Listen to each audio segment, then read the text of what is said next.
সুরেশ জেলা মানে অস্থির আছি। আমরা চাই মনে করেন পুলিশ সুস্থ বিচার করুক। আর এক কথা হলো এখানে মনে করেন পাড়া প্রতিবাসী মিললে মনে করেন ইয়ে করুক, সহযোগিতা করুক। কে আপনার বাড়ি কি ঢুকছে চোর? আমার বাড়ি মনে করেন এর আগে 10,500 টাকা নিছে ভাঙ্গিয়া, মানে ক্যাশ টাকা। আমি রাজমিস্ত্রির কাজ করি বা দিনের বেলায় কাজে গেছি, সন্ধ্যার সময় আইয়া দি মানে দরজার তালা ভাঙ্গা। মানে আজকে আসছে কি? আজকে মনে করেন আমার বোনে ফোন করছে, পাশের বাড়ির লোকে মানে চুপ ধরছে কইছে, আমার খবর কইছে আউনের লিগা।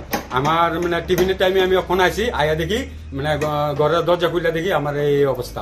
আপনার বাড়িতে থাকে না কেউ? না, এইখানে কলেজ স্টুডেন্ট আছিল 2 জন, আর আমি এখানে ভাড়া থাকি। আমি রাজমিস্ত্রির কাজ করি, মালিক থাকে আগরতলা। যে ছেলেটা চুরি করছে এর নাম কি? হের নাম হইলো, হের নামটা ঠিক জানি না, হে কলেজের কাছে বাড়ি। এর বাবার নাম জানেন না? হের বাবার নাম হইলো মানে রুকুন মিয়া। আপনার নাম? আমার নাম শ্যামল ভদ্র, কি কাজ করেন আপনি? রাজমিস্ত্রির কাজ করি। এ পর্যন্ত কি 2বার চুরি হয়েছে? হ্যাঁ, এই পর্যন্ত আজকে লইয়া 2বার হয়েছে। আজকে কি নিছে চুরি করে? আজকে রড কার্টুনের মেশিন নিছে 2টা, আর মানে ড্রিল মেশিন নিছে 1টা। আচ্ছা, তো এখন চুর কো? চোর এইখানে রাস্তার কাছে কে ধরছে, ধরনের পরে নদী চরের থেকে আনছে, এখানে রাস্তার কাছে আছে।